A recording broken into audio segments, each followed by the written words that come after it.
DD किसान, बदलते भारत की शान।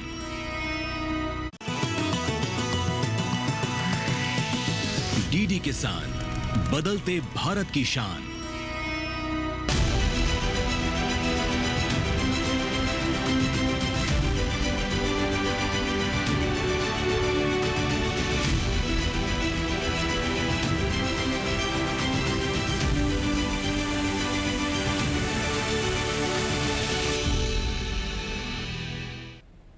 नमस्कार, दूरदर्शन किसान में आपका स्वागत है। मैं हूं सुरेश मनचंदा और आप देख रहे हैं अपना पसंदीदा प्रोग्राम अपना कमोडिटी एक्सपर्ट। आज हम बात करेंगे ग्वार की, जो कभी सोने की खान बन जाती है और कभी ऐसा लगता है कि ऊंट के मुंह में जीरा। ग्वार का बाजार इस वक्त कुछ ऐसा है जहां दाल में कुछ काला भी लग रहा है और कुछ लोग कह रहे हैं कि मौका है तो चौका मारो। लेकिन सवाल यह है, क्या वाकई मांग इतनी मजबूत है या फिर अफवाहों का बाजार गर्म है? इस पर हम चर्चा करेंगे और साथ ही ये जानने की कोशिश करेंगे कि ग्वार के अंदर में अब प्राइजेस किस डायरेक्शन की तरफ जा सकते हैं और साथ ही ग्वार को लेकर के नए आयाम क्या हो सकते हैं। हमारे साथ स्टूडियो में दो खास मेहमान इस समय पर मौजूद हैं। हमारे साथ में डॉक्टर आर.एस. बाना जी हैं। आप सीनियर साइंटिस्ट हैं पूसा से, आपका स्वागत है बाना जी। और साथ ही अनुज गुप्ता जी हमारे साथ में इस समय पर स्टूडियो में मौजूद हैं। आप कमोडिटी एनालिस्ट हैं, फंडामेंटल और टेक्निकल दोनों पर आपकी पैनी निगाह रहती है। आपका स्वागत है अनुज जी। अनुज, सबसे पहले आप ही के पास में आऊंगा। इस समय पर प्रोडक्शन की फिगर्स जो ग्वार की दिखाई देती हैं, क्योंकि अफवाहों का दौर काफ़ी गर्म हमने पिछले साल देखा 2025 के अंदर में, और उसके बाद जब रिसर्च की गई तो ये दिखाई दिया कि पिछले 5 साल के अंदर में कभी भी 1.5 करोड़ बोरी से नीचे का ग्वार का प्रोडक्शन नहीं हुआ। और इस बार का प्रोडक्शन सबसे हाईएस्ट दिखाई दे रहा है, 2 करोड़ 20 लाख बोरी। और मैं ऐसा मानता हूं कि 2016-17 के बाद में पहली बार दफा ऐसा है जब ये प्रोडक्शन बढ़ करके आया है, क्योंकि 2011-12 के अंदर में हमने एक बड़ी तेज एक रैली देखी थी। ग्वार की कीमतों के अंदर में 30,000 रुपए के ऊपर के हमने भाव देख लिए थे। उसके बाद जब भाव क्रैश हुए तो प्रोडक्शन उस समय पर कभी हमने 4 करोड़ बोरी के आसपास का भी देखा था। लेकिन फिलहाल का जो प्रोडक्शन है, राजस्थान, हरियाणा, गुजरात, इन 3 मेजर स्टेट्स की अगर मैं बात करूं तो वहां से ये निकल करके आता है। इसको किस नज़र से आप देख रहे हैं और आपके पास क्या डाटा? देखिए सर, अगर हम बात करें तो लास्ट ईयर अगर हम परफॉर्मेंस को देखें तो ग्वार सीड करीबन 15% इंक्रीज हुआ है। और ये इंक्रीमेंट जो प्राइसेस में आया ये नवंबर-दिसंबर के महीने में देखने को मिला, जो कि मेन अराइवल का सीजन होता है। और अगर आप देखेंगे तो ग्वार गम में करीबन 12 से 13% के आसपास प्राइस बढ़े हैं। और ये दोनों उसी टाइम पे बढ़े हैं जिस टाइम पे अराइवल सीजन होता है। तो कहीं ना कहीं जो अराइवल सीजन के टाइम पे प्राइस का बढ़ना ये इंडिकेट कर रहा था कि जो अराइवल्स हैं, जो प्रोडक्शन है वो कम हो सकता है। बट कहीं ना कहीं ये जो मुझे लग रहा है कि कहीं ना कहीं ये 1.65-1.80 के बीच में ये फिगर होती हुई दिखाई देगी, क्योंकि देखिए जिस तरीके से प्राइस एप्रिसिएशन हुआ है और जिस तरीके से क्रॉप डाइवर्सिफिकेशन हुआ है वो यहाँ पे सबसे ज़्यादा इंपॉर्टेंट रोल प्ले कर रहा है। क्योंकि हमने देखा पिछले कई सालों से लोगों के पास ग्वार रखा हुआ था और ग्वार में उतना रिटर्न देखने को नहीं मिल रहा था। हालांकि ग्वार को रिक्वायरमेंट नहीं होती इतनी ज़्यादा आपको केयर टेक करने की, मगर जिस तरीके से लोगों का पैसा फंसा हुआ था उसकी वजह से हमने देखा क्रॉप डाइवर्सिफिकेशन काफ़ी होता हुआ दिखाई दिया, जिसकी वजह से मेरा मानना है कि ये 1.65-1.80 के बीच आपको क्रॉप जो है वो आती हुई दिखाई दे सकती है। हालांकि फिगर थोड़ा सा विरोधाभास रहेगा, क्योंकि जिस तरीके से आप कह रहे हैं 2.20 के आसपास, तो मुझे लगता है कहीं ना कहीं मेरा आंकड़ा नहीं है, ये बेसिकली एग्रीकल्चर मिनिस्ट्री का डेटा है। और अगर मैं राजस्थान गवर्नमेंट का स्टैटिस्टिक्स देखूं, जो उनका स्टैटिस्टिक्स डिपार्टमेंट जो है, डिपार्टमेंट ऑफ स्टैटिस्टिक्स, उसका अगर मैं आकलन आपको बताऊं तो उनका डाटा ये कहता है कि केवल मात्र राजस्थान के अंदर में 1 करोड़ 67 लाख बोरी का प्रोडक्शन है ग्वार सीड का। और यील्ड जो आ रही है प्रति हेक्टेयर की वो 622 किलो की है, जो पिछले साल 513 किलो की थी। यानी कि वहां पर हमने 100 किलो के आसपास का एक बड़ा अच्छा जंप देखा है प्रति हेक्टेयर का। डॉक्टर साहब, आप इसको किस नज़र से देख रहे हैं, क्योंकि यील्ड बढ़ रही है जी, नए बीज आ रहे हैं, तो क्या ये लगता है कि भाई ग्वार का, चूंकि पिछले साल का मैं डाटा यहाँ पर कंपैरिजन करूं 23-24 का और 24-25 का, तो एरिया जरूर कम हुआ। हाँ। एरिया कमोबेश यहाँ का मैं देखूं राजस्थान का तो 26 लाख हेक्टेयर के आसपास, जो कि 28 लाख हेक्टेयर से ऊपर का एरिया था आपका 2023-24 के अंदर में। तो इसको आप किस नजर से देख रहे हैं कि एरिया कम होने के बावजूद प्रोडक्शन जो है वो इंक्रीज हुआ? क्या वो सीड की वजह से इंक्रीज हुआ, या एनवायरनमेंट ऐसा बना, भौगोलिक परिस्थितियां ऐसी बनी जिसकी वजह से प्रति हेक्टेयर जो है उत्पादन बढ़ करके आया?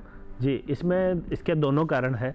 एक तो टेक्नोलॉजिकल एडवांसमेंट हुआ है, नई नई किस्में आ रही है, और जलवायु सहनशील किस्में आ रही है, जो नई किस्में आ रही है। इसके अलावा जो फसल प्रबंधन है, चाहे खरपतवार प्रबंधन हो या जो, क्योंकि इसमें एक जो जीवाणु अंगमारी रोग आता है और जो जड़ गलन रोग आता है, तो उनका बीजोपचार से आज किसान जागरूक हुए हैं। ICAR जो और जो कृषि विश्वविद्यालय हैं राजस्थान के, उन्होंने काफ़ी काम किया है इन दोनों रोगों पे। तो उसकी वजह से जो कई बार पूरी की पूरी फसल तबाह हो जाती थी, वो नहीं होती है, उस वजह से जो उत्पादन बढ़ा है। दूसरा, ये जो पिछला साल था, लाल नीनो ईयर था, बरसात अच्छी हुई है, और एक वर्षा का जो वितरण था वो भी एक समान वितरण था, जो काफी फ्लक्चुएशंस नहीं देखे गए, उस वजह से गुआर के लिए अनुकूल रही। तो क्षेत्रफल कम होने के बावजूद भी उत्पादन बढ़ा। और इतना ही नहीं, जो 6.2 क्विंटल प्रति हेक्टेयर की हम बात कर रहे हैं, अभी गुआर जैसी फसल में बहुत ज़्यादा स्कोप है। यदि इसका सही तरीके से वैज्ञानिक प्रबंधन किया जाए, सही समय पर पोषक तत्व प्रबंधन किया जाए और उन्नत किस्मों का और वैज्ञानिक रूप से खेती करी जाए, तो 20 क्विंटल प्रति हेक्टेयर तक उत्पादन लिया जाता है। जो बहुत सारी जो ट्रायल्स होती है, ऑन फार्म ट्रायल्स हुई है, उनमें भी 12 से 14 क्विंटल प्रति हेक्टेयर बड़ी आसानी से किसानों के यहाँ पे भी, जो किसानों के खेतों में ऑन फार्म ट्रायल्स होती है, वहाँ भी अचीव किया है। तो अभी यानी आप ये कह रहे हैं कि 14 क्विंटल के आसपास का प्रोडक्शन लिया जा चुका है? और तो और जो किस्में हमारी रिलीज हो रही है वो 16, 18, 20 क्विंटल वाली भी है। अच्छा। तो हाँ, तो एक बड़ा जंप आने की संभावना है। इसके जो 6 क्विंटल आ रहा है या 6.2 जो भी है, 622 किलो, वो काफी कम है, उसमें काफी सुधार की गुंजाइश है। और जैसे जैसे किसान जागरूक हो रहे हैं और हमारे जो ICAR के अनुसंधान प्रयास हैं, कृषि विश्वविद्यालयों के अनुसंधान और एक्सटेंशन के जो प्रयास हैं, वो जैसे ही अपना फल देना शुरू हुए हैं, तो ये उत्पादन और बढ़ने की संभावना है प्रति हेक्टेयर। हालांकि इससे निश्चित तौर के ऊपर पे, जहां पर 1 हेक्टेयर के बीच में अभी तक 6 क्विंटल का माल आ रहा है जी, अगर वो 14 क्विंटल आता है, हाँ, तो निश्चित तौर के ऊपर पे फार्मर की जो इनकम है वो 100 गुना से ज्यादा बढ़ेगी। हाँ, लगभग दुगनी आय होने की संभावना है। लगभग 2 गुना आय वहां से अर्जित की जा सकती है, बनस्पत की बाजार के ऊपर पे आपकी डिपेंडेंसी हो। वक्त हो गया यहाँ पर एक ब्रेक का। ब्रेक के उस पार आएंगे, जानने की कोशिश करेंगे कि भारत का ग्वार का एक्सपोर्ट पिछले 10 साल के अंदर में क्यों निचले स्तर के ऊपर पे आ गया। इसकी वजह को जानने की कोशिश करेंगे और साथ ही ये भी जानने की कोशिश करेंगे कि अब प्राइसेस किस दिशा की तरफ मूव कर सकते हैं।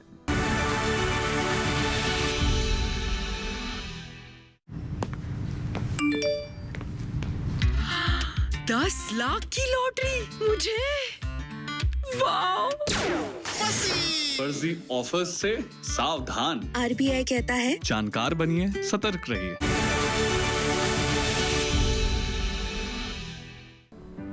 ब्रेक के बाद एक बार फिर से स्वागत है, चर्चा जारी है।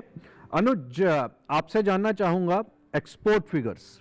मैं यहाँ पर देख रहा हूँ पिछले 10 साल में अभी तक का जो एक्सपोर्ट है, मेरे पास जो डाटा है वो नवंबर तक का डाटा है, और नवंबर तक का डाटा ये बताता है कि अभी तक का जो अप्रैल से नवंबर, जो हम 2025-26 का फाइनेंशियल ईयर जो क्रॉस कर रहे हैं, उसमें सबसे कम, अगर मैं 2020-21 कोरोना काल को छोड़ दूं, वो एक एक्सेप्शनल केस है, लेकिन पिछले 10 साल के अंदर में सबसे लोएस्ट एक्सपोर्ट फिगर्स हैं। एक समय के अंदर में 14-15 को हमारा 6,65,000 मीट्रिक टन का एक्सपोर्ट, गम का एक्सपोर्ट हुआ था, गम एक्सपोर्ट। और अभी ये जो फिगर्स आ रही हैं वो तकरीबन कमोबेश 2.25 लाख मीट्रिक टन के आसपास की फिगर्स हैं, और मुझे लगता नहीं कि इस बार हम 4 लाख मीट्रिक टन को भी क्रॉस कर पाएंगे, क्योंकि यहाँ पर अमेरिका का जो टैरिफ 50% का ऑलरेडी इम्प्लीमेंटेड है, जिसके बाद हमने एकदम से डाउनफॉल देखा एक्सपोर्ट के अंदर। और एक दूसरी चीज जो 500% की जो टैरिफ की बात अब अमेरिका ने एक और कही है, तो उसको किस नजर से देखा जाए। और क्या लगता है, जैसा कि अभी डॉक्टर साहब भी कह रहे थे कि ग्वार के अंदर में एक प्रॉपर्टी है कि इसको लंबे समय तक रखा जा सकता है, आप इसको 200 साल तक भी रख सकते हो। तो फार्मर को जब पैसे की जरूरत होती है तभी वो निकालता है। तो इस पूरे घटनाक्रम को किस नजर से देखा जाए और गिरते हुए एक्सपोर्ट को किस नजर से देखा जाए? देखिए, नो डाउट कि जो एक्सपोर्ट है वो गिर रहा है। और क्योंकि देखिए, जो अगर आप देखेंगे तो यूएस, चाइना जो मेजर एक्सपोर्ट करते थे, वो अब कहीं ना कहीं केमिकल्स के ऊपर शिफ्ट हो गए हैं। क्योंकि पहले जो हम ड्रिलिंग करने के लिए गम को यूज़ करते थे, अब वो वहाँ पर नहीं होता हुआ दिख रहा है, और वहाँ पे वो अनदर उन्होंने जो केमिकल्स हैं उसको यूज़ करना चालू कर दिया। तो इसकी वजह से हम देख रहे हैं एक्सपोर्ट गिरता हुआ नजर आ रहा है। हालांकि अगर हम देखेंगे तो पिछले कई साल पहले हम इसको क्रूड से भी बहुत कनेक्ट करते थे कि क्रूड के प्राइस ऊपर जाएंगे तो फिर गम के प्राइस ऊपर जाते, जनरली हम इसको कोरिलेशन एक बना के चलते थे। बट अब क्योंकि उसका यूज़ नहीं हो रहा है क्रूड के ड्रिलिंग में, तो वो भी कोरिलेशन खत्म हो गया है। तो अगर आप देखेंगे तो कहीं ना कहीं जो डिमांड साइड है, अगर हम इंटरनेशनल लेवल पे देखें तो वो बिल्कुल कम होती हुई दिख रही है। इवन जो गम की डिमांड है वो अगर आप देखें घरेलू स्तर पर बहुत बड़ी है, फूड में बहुत इंक्रीज हुई है, प्लस ऑलरेडी हम देख रहे हैं जो इंडस्ट्रियल है, चाहे वो पेंट इंडस्ट्री हो या गम इंडस्ट्री हो, वहाँ पे काफ़ी इंक्रीज होती हुई दिखाई दी। इनफैक्ट लोगों ने अब इसको फूड में काफ़ी इसको इस्तेमाल करना चालू किया डोमेस्टिकली। तो जो एक्सपोर्ट वाली बात है वो तो मुझे लगता है कि डेफिनेटली 10 साल के लो लेवल पर है, जो कि आप बिल्कुल आपने ठीक कहा है कि करीबन 20-22 हज़ार के आसपास जो है एक्सपोर्ट पर मंथ जाता हुआ दिख रहा है, जो कि काफ़ी कम फिगर है। और मुझे लगता है कि आगे वो कम भी होती हुई दिखाई देगी, क्योंकि एक्सपोर्ट में उतना ज़्यादा लाइसेंसिंग नहीं है, प्लस जो टैरिफ लग रहे हैं ये टैरिफ डेफिनेटली हतोत्साहित करते हैं एक्सपोर्ट को। तो मुझे लगता है कि वो कहीं ना कहीं एक लोअर लेवल पर रहेगा। बट हाँ, जो डोमेस्टिक डिमांड है वो यहाँ पर इंक्रीज हो सकती है। बट हाँ, मुझे ये भी लगता है कि जो डोमेस्टिकली इसका इंक्रीमेंट हुआ, अगर आप देखेंगे पिछले 5 सालों में डोमेस्टिकली लोगों ने बहुत यूज़ करना स्टार्ट किया है, और अगर मेडिसिन के अंदर भी इसका अच्छा खासा यूज़ होना स्टार्ट हो गया, तो मुझे लगता है कि आने वाले 4-5 सालों में इसका डोमेस्टिकल जो यूसेज है वो आगे इंक्रीज होता हुआ दिखाई देगा। एक्सपोर्ट्स फिगर पे मुझे कोई लगता नहीं कोई पॉजिटिविटी यहाँ पे दिखाई देगी। जी, इसी के साथ जुड़ी हुई हमारी एक खास रिपोर्ट है, पहले उस पर एक नजर डाल लेते हैं। ग्वार के बीजों से प्राप्त होने वाला गोंद औद्योगिक रूप से बहुत ही महत्वपूर्ण है। दुनिया के कुल ग्वार उत्पादन में भारत का योगदान 80% और भारत के उत्पादन में राजस्थान का योगदान 72% है। क्योंकि इसकी सबसे ज्यादा खपत तेल और गैस की ड्रिलिंग में होती है, इसीलिए ग्वार गम का 90% हिस्सा दूसरे देशों को निर्यात कर दिया जाता है। फिलहाल भारत से साल भर में 4,53,600 टन के करीब ग्वार गम का निर्यात हो रहा है, जिससे 569 मिलियन अमेरिकी डॉलर की कमाई हो रही है। राजस्थान के अलावा ग्वार की खेती गुजरात, पंजाब, हरियाणा, उत्तर प्रदेश, मध्य प्रदेश, तमिलनाडु, महाराष्ट्र, आंध्र प्रदेश और कर्नाटक में मुख्य रूप से होती है। डॉक्टर साहब, ओवरऑल जो सिनेरियोज हैं, क्योंकि हमने ये देखा कि जैसे ही कोई किसी कमोडिटी के प्राइसेस थोड़े से इंक्रीज होते हैं, जैसे अभी अनुज जी भी कह रहे थे कि एक्सपोर्ट डिमांड हमें कम दिखाई दे रही है, लेकिन डोमेस्टिक डिमांड में हो सकता है कि कुछ इजाफा दिखाई दे, कुछ सेक्टर्स की तरफ बढ़त दिखाई दे। लेकिन हमने ये देखा था कि फूड इंडस्ट्री, फार्मा इंडस्ट्री से एक अच्छी खासी डिमांड ग्वार के लिए निकल रही थी। इसको किस नज़र से आप देखते हैं, और पर्टिकुलरली किसानों को यहाँ पर क्या विचार इसके लिए लेकर के चलना चाहिए? जी, जो ग्वार की जहाँ तक बात है, इसका फूड, मेडिसिन, इन इंडस्ट्रीज के साथ कॉस्मेटिक्स और एनिमल फीड इंडस्ट्री में एक बड़ा उपयोग हो सकता है। जी, तो पशुपालन के लिए जो सांद्र पदार्थ करीब 20% के आसपास हमें देना होता है, उसमें ग्वार का बड़ा उपयोग किया जा सकता है। साथ ही साथ ग्वार के दूसरे ऑप्शंस हमें भी देखने चाहिए। एक ये सब्जी के रूप में बड़ा उपयोगी हो सकता है, पर जागरूकता लाने की जरूरत है। और बहुत सारे किसान संगठन इस बात की मांग भी करते हैं कि जैसे कि मसाला के बोर्ड होता है, चाय का बोर्ड होता है, कॉफी का बोर्ड होता है, इस तरह से एक ग्वार बोर्ड भी होना चाहिए, क्योंकि एक कमोडिटी एक बहुत लोकलाइज्ड एरिया की कमोडिटी है, पर अंतर्राष्ट्रीय स्तर की एक महत्वपूर्ण फसल है। तो उसमें हमें उसका दीर्घकालिक किसानों को भी नुकसान नहीं हो और देश के लिए भी लाभ हो, इसके लिए इसके जो अल्टरनेटिव उपयोग हो सकते हैं और जहां से मांग पैदा की जा सकती है, उस पर ध्यान रखना होगा। अब हम ये जानने की कोशिश करेंगे कि प्राइजेस किस डायरेक्शन की तरफ जा सकते हैं, लेकिन एक ब्रेक के बाद।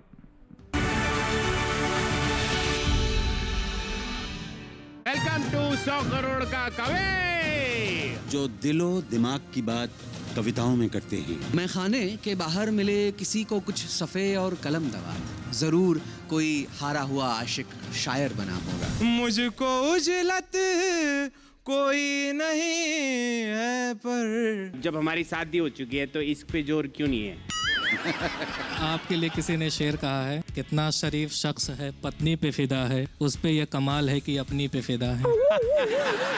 जो बेजान शब्दों में रंग भरते हैं। बांस की बंसी खोखली सी है, क्यों प्रिय तुमको यह सहचरी है। ऐसे होंगे हमारे साहित्य के महारथी। आज भी जब भी ये पहली बारिश की पहली बूंद मेरे हथेली पर गिरती है ना, तो याद सबसे पहले तुम्हारी ही आती है। हम ढूंढ रहे हैं 100 करोड़ का कवि। 100 करोड़ का कवि हर रविवार रात 10 बजे सिर्फ डीडी किसान पर।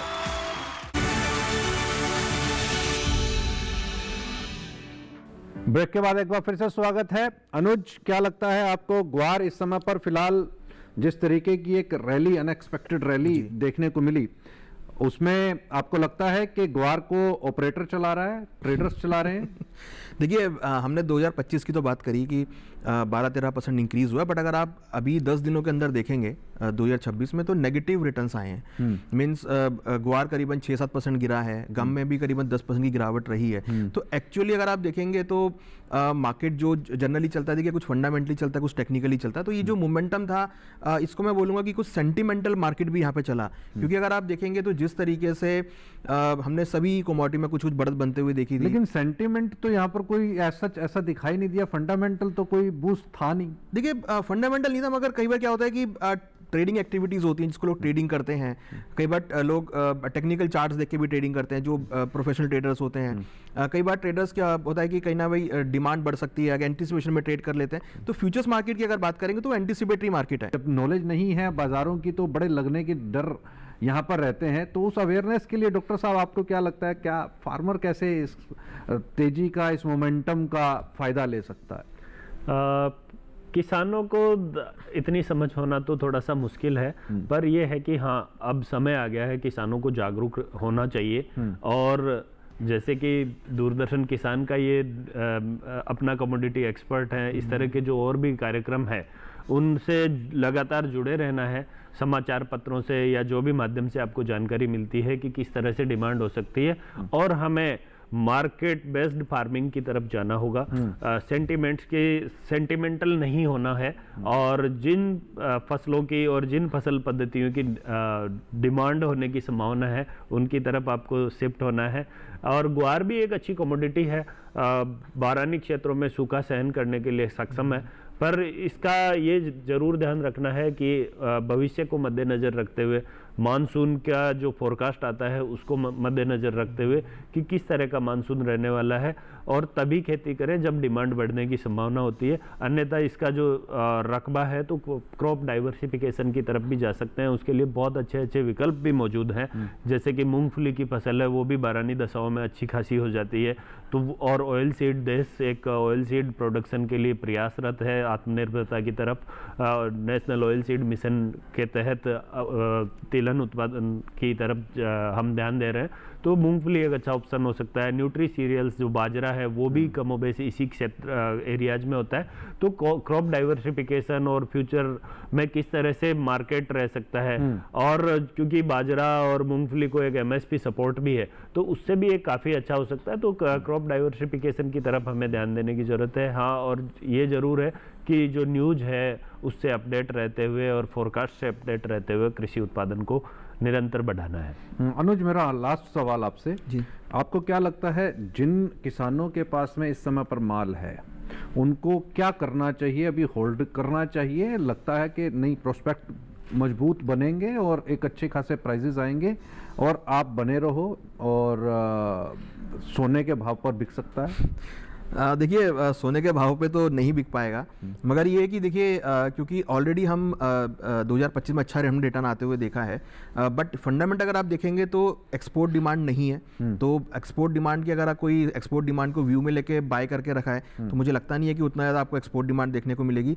डोमेस्टिक डिमांड यहाँ पे ज़रूर आपको देखने को मिल रही है, जिसका असर आपको पॉजिटिव आता हुआ दिखाई देगा। मगर हम ये भी देख रहे हैं ग्वार के संग हमेशा एक ड्रॉबैक ये रहता है कि जब भी इसके प्राइस बढ़ते हैं तो फिजिकल के अंदर जिन्होंने पुराना होल्ड किया वो अपने अराइवल यहाँ पे लाना चालू कर देते हैं। तो वो एक सबसे बड़ा सेटबैक है, क्योंकि अभी भी आप जैसे आपने कहा कि 2011-12 के लोग जिन्होंने एक रैली देखी थी वो अभी तक होल्ड रखा हुआ है, तो वो उसकी वेट करते हैं। अभी हमने देखा जैसे ही 6000 के भाव गए तुरंत एकदम से सेलिंग प्रेशर आता हुआ दिखाई दिया और वापस प्राइस 5600 के आसपास आ गए।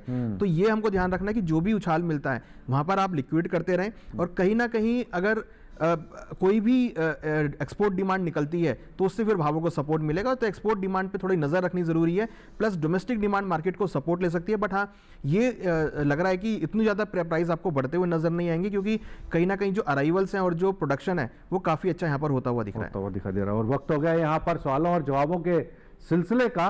तो जो हमेशा हम पिछले एपिसोड्स के जो विनर्स रहते हैं उनको अनाउंस करते हैं, तो पिछले एपिसोड के अंदर में हमने जो आपसे सवाल किया था और उसके जो विजेता हैं सही जवाब देने वाले, उनके नाम यहां पर अब घोषित कर देते हैं। पिछले हफ्ते हमने आपसे सवाल किया था कपास के रकबे में भारत का योगदान कितने प्रतिशत है। हमने आपको 4 ऑप्शंस दी थी। Option A 10%, option B 20%, option C 30% और ऑप्शन डी 40%। तो सही जवाब है ऑप्शन डी 40%। और इस सवाल के जिन दर्शकों ने सही जवाब हमें भेजे उनके नाम टीवी स्क्रीन पर।